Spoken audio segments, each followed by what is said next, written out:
Olá, bem-vindos a mais um episódio do Nosso Diabetes.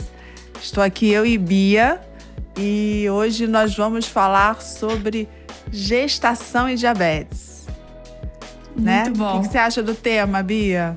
O tema é muito importante, porque tem muitas dúvidas sobre isso. As pessoas costumam perguntar muito sobre esse assunto e é algo que, inclusive, eu já vou até começar a te perguntar sobre.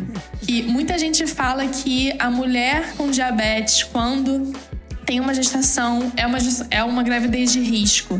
Isso é verdade? Por que isso acontece? Enfim. É verdade, sim.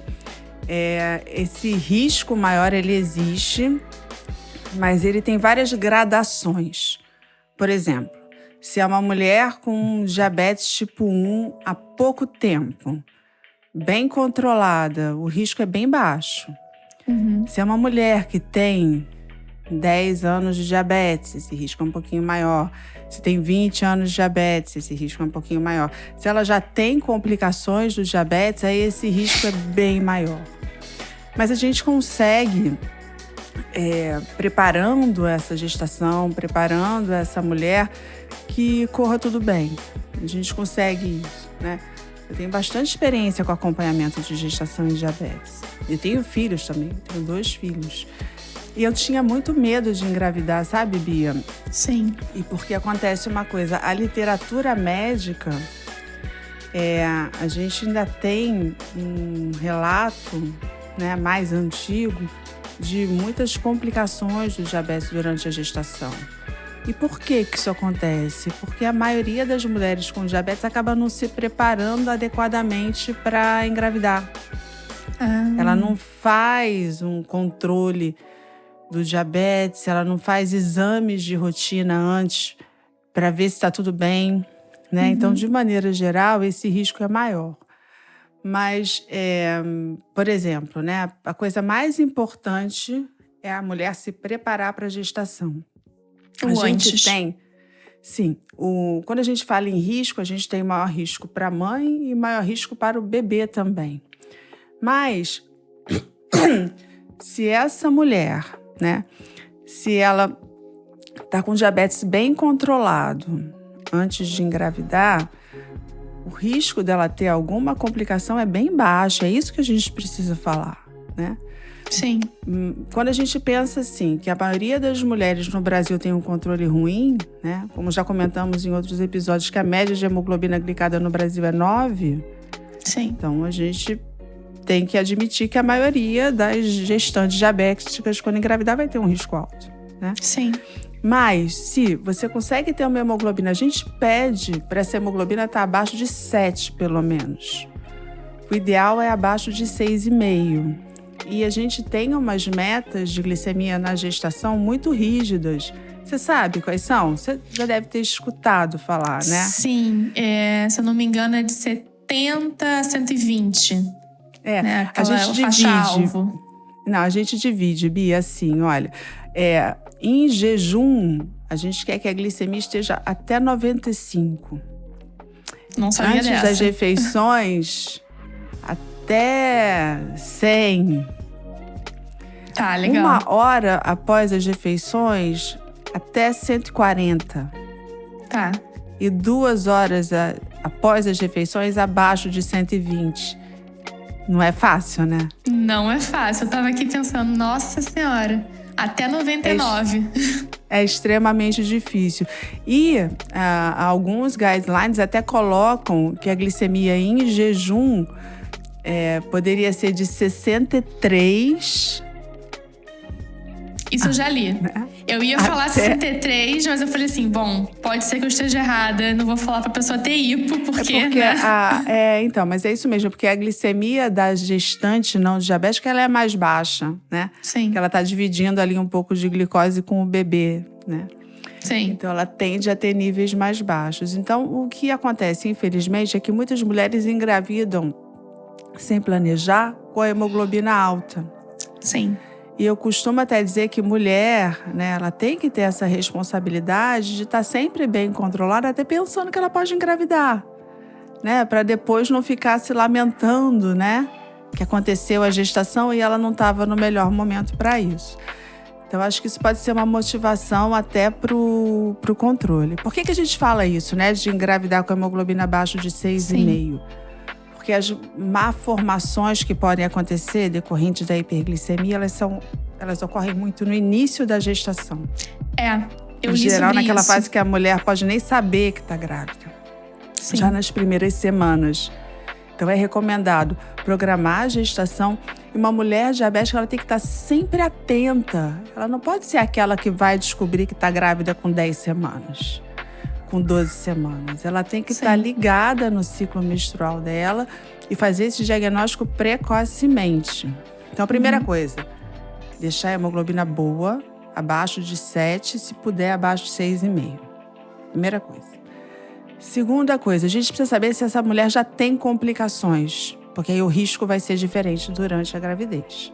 Então, precisa estar em dia com o exame oftalmológico, precisa estar em dia com exame de proteína na urina, né? Se é uma mulher que já tem muito tempo de diabetes, ela tem que fazer avaliação cardiovascular também. Isso é uma coisa importante. Sim. Porque a gestação acaba sobrecarregando um pouco o olho, o rim e o coração. Então, o ideal é que uma mulher diabética não espere muitos anos, né? Se ela puder engravidar com menos tempo de doença, é melhor. E no meu Então, caso, a gente já falou. Não, mas você é bem controlada, Bia. Você não tem complicações do diabetes, né? Então, tinha uma classificação da doutora Priscilla White, que foi pioneira, né, em estudar a gestação e diabetes, que ela fazia uma classificação por tempo de doença. Então, quanto maior o tempo de doença, maior o risco. Porque no passado, o maior tempo de doença era quase que sinônimo de complicação. Sim, verdade, faz sentido. Hoje em dia, isso mudou um pouco, né? Então, a gente Sim. consegue ter um tempo maior de doença sem complicação. Você quer ver uma recomendação que eu acho que tem que ser revista? Está escrito que mulher diabética tipo 1, depois de 20 anos de doença, não pode usar anticoncepcional biohormonal. Porque 20 anos de doença era um marco, até um tempo atrás, que 90% das mulheres tinham complicações. Acabei de completar 20 anos. Então. De diabetes. Mas isso não é mais realidade, sabe? Sim. Então, a primeira coisa, Verdade. quer engravidar, bota todos os exames em dia. Se o olho tiver com problema, a retina, você precisa tratar antes de pensar em engravidar. Você precisa deixar esse olho estável. Se tiver que fazer laser, faz antes. Se tiver que fazer injeção no olho, faz antes. Porque durante a gravidez você pode fazer laser, mas não pode fazer injeção. Nossa. O que a gente sabe? Se você... toda mulher, quando engravida, Bia, ela fica com um controle lindo depois que ela sabe que está grávida. É o melhor controle da vida daquela mulher, na maioria das vezes. Sim. Só que se ela já tem um problema na retina, e a gente sabe que melhorar o controle rápido pode piorar o olho. Tem e isso. ela se engravida, ela não tem opção, ela vai ter que melhorar esse controle rápido, esse olho pode descompensar. Então, por isso que a gente fala, né? Toda gestante diabética, eu não tô falando de diabetes gestacional, aquele que aparece na gravidez. Tô falando que já tinha diabetes antes e engravidou, tanto tipo 1 quanto tipo 2. Precisa ir no oftalmo antes de engravidar, nos primeiros 3 meses da gestação, depois no segundo trimestre, no terceiro trimestre de novo, e depois que esse bebê nascer, de novo. Tem que ficar A gente acompanhando sabe, muito mais. Tem que acompanhar, porque o olho pode descompensar na gravidez. Agora, se você é uma mulher que sempre controlou, sempre teve uma hemoglobina glicada boa, não tem nada na retina, é improvável que aconteça alguma coisa no seu olho ou em qualquer outra coisa durante a gestação. Né? Mas é muito importante a gente depois vai fazer um podcast, mais um episódio sobre retina, né? Sobre cuidados com a retina. É importante fazer também. Mas, a princípio, é isso. Controlar o diabetes antes, rastrear complicações antes. Se tiver alguma complicação, tem que iniciar o tratamento antes. Uma coisa importante também do preparo, tem alguns remédios para pressão que não podem ser tomados por gestantes. O remédio que a gente mais usa para tratar a hipertensão, que é o inibidor de ECA, ou os inibidores de receptores de angiotensina, inibidores de angiotensina, eles não podem ser usados durante a gestação. Então, precisa ser trocado. O ideal é que se troque antes de engravidar. O caso engravide tem que descontinuar a medicação e substituir por outra imediatamente, né? É por isso que é muito importante tentar, ao máximo, planejar a gravidez, planejar a gestação. Eu comecei a cuidar mais... Pode falar. Pode falar. Eu comecei a cuidar mais do meu diabetes depois que eu comecei a namorar. Porque eu fiquei com medo de engravidar sem querer e tá descompensada. Então, assim, eu comecei a me cuidar bem mesmo depois dos 18 anos, quando eu conheci o Vitor. E até hoje, se a minha glicada passa de 7, eu já fico tensa pra ela baixar de 7, porque, né, assim, é um medo que a gente tem, né? Eu acho que o recomendado é se planejar, controlar para engravidar. Mas eu gosto de pensar assim, planejar em se controlar para a vida, né? Sim. Por exemplo, sim. Eu tenho dificuldade de planejar no longo prazo. Então, eu sempre tive bem controlada que eu sabia que se eu engravidasse a qualquer momento, estaria ok. Sim. Né? Eu acho que é isso. Eu acho que isso é melhor, né? Exatamente. A questão é essa. Eu acho que a mulher diabética, ela tem que ter essa responsabilidade. Eu posso ser mãe, eu posso gerar um bebê. Sim. E eu tenho que estar em condições para fazer isso, né? Exatamente. Tem que ser responsável. Eu tenho que pensar que esse cuidado com a minha saúde pode impactar no meu filho ou na minha filha. Sim, né? exatamente. E depois essa culpa é ruim, né? Então o ideal é cuidar bem antes. Sim. Por isso que a gente fala do risco, né? De ter um maior risco.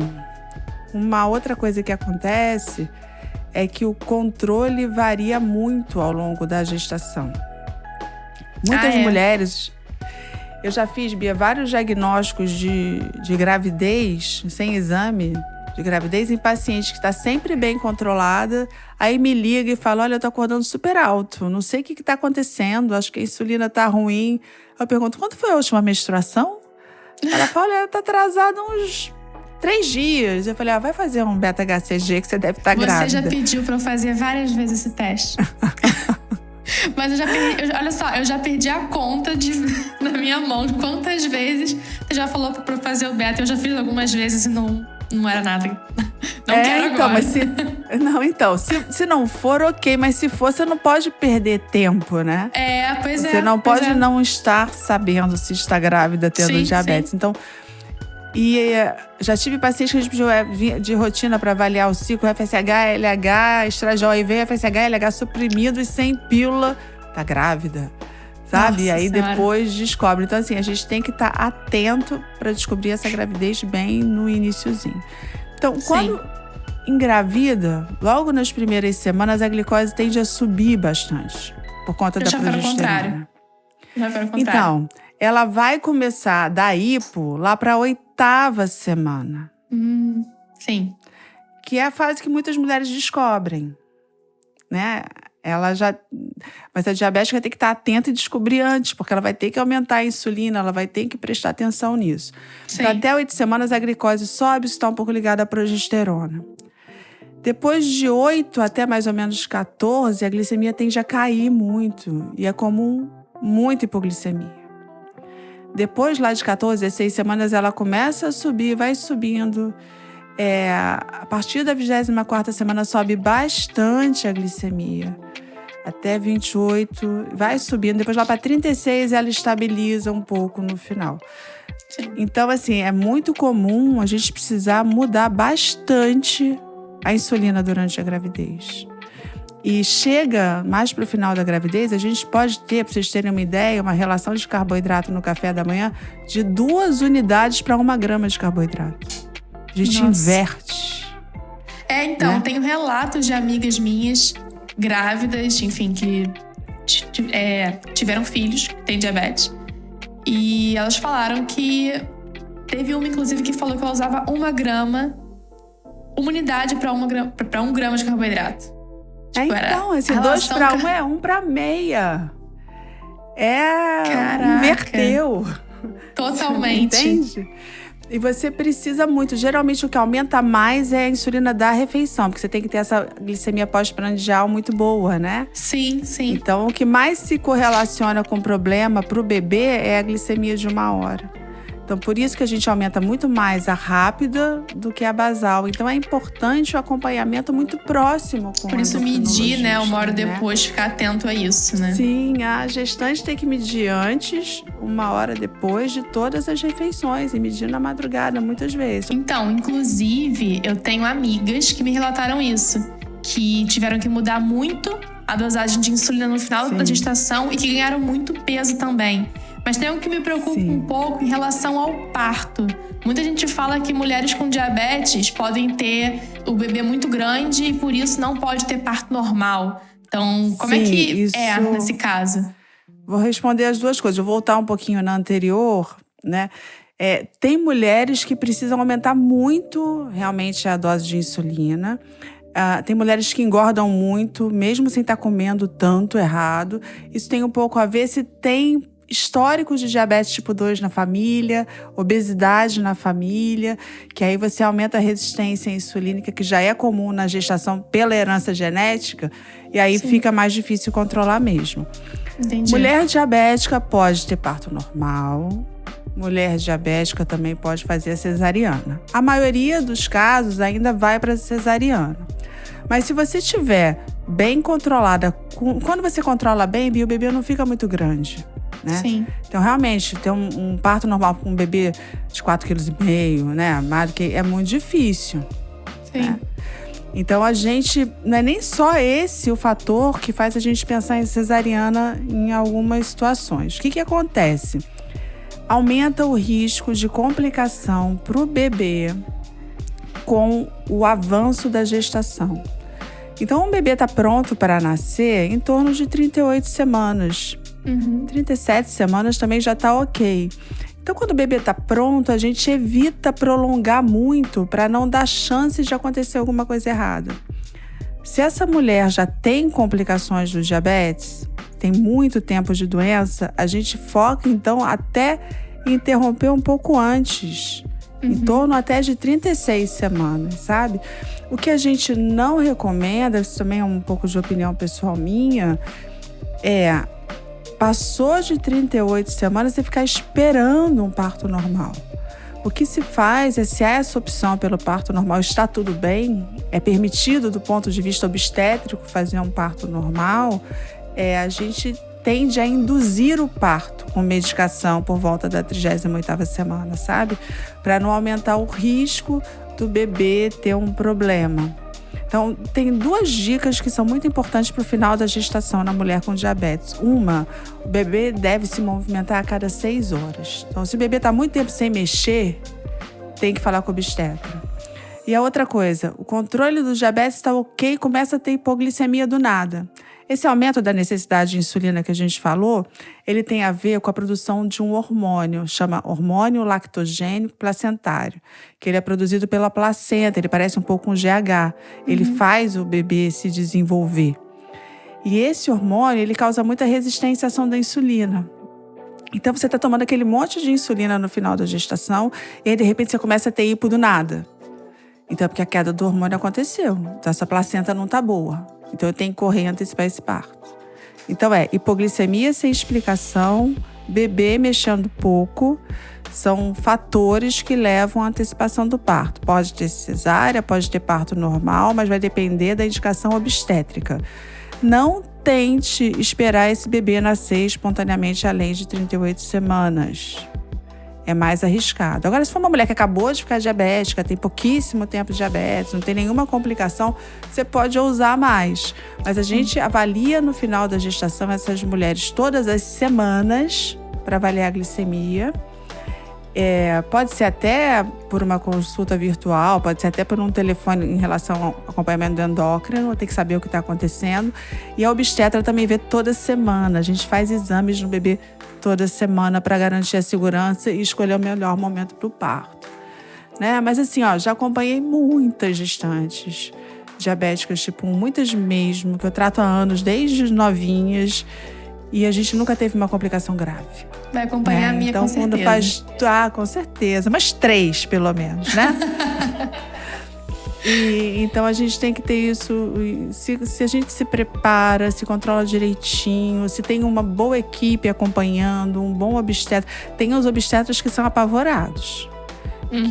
Porque assim, é muito comum as diabéticas não se controlarem, eles têm histórias de desfechos ruins na cabeça deles, sabe? Já viveram isso. Então, quando pega uma mulher com diabetes, se não for alguém que já pegou vários que estão bem, pode ser que seja... Tem que escolher uma pessoa que esteja tranquila para acompanhar uma gestante com diabetes tipo 1, que isso ajuda bastante. Olha, Solange, eu acho que a gente pode gravar um outro podcast com esse tema, porque é muito extenso. A gente pode falar de exames que precisam ser feitos, falar de amamentação, controle de peso, né? Então, eu acho que a gente pode, sim, fazer um outro e até convidar alguém para contar da experiência pessoal. Acho que pode ser uma boa falar sobre bomba de insulina. Acho que pode... Sim, ainda tem bastante coisa pra gente explorar. Os tipos de terapia. É o que né, o que pode ajudar também. As tecnologias que podem ajudar, né, a cuidar do diabetes na gestação. Acho que é importante, sim. Então tá bom. Então a gente vai encerrar por aqui hoje. E no próximo a gente vai falar mais coisa, tá bom? Obrigada. Então tá, foi um prazer. Um beijo. Tchau, pessoal. Tchau, tchau. Até o próximo. Até o próximo.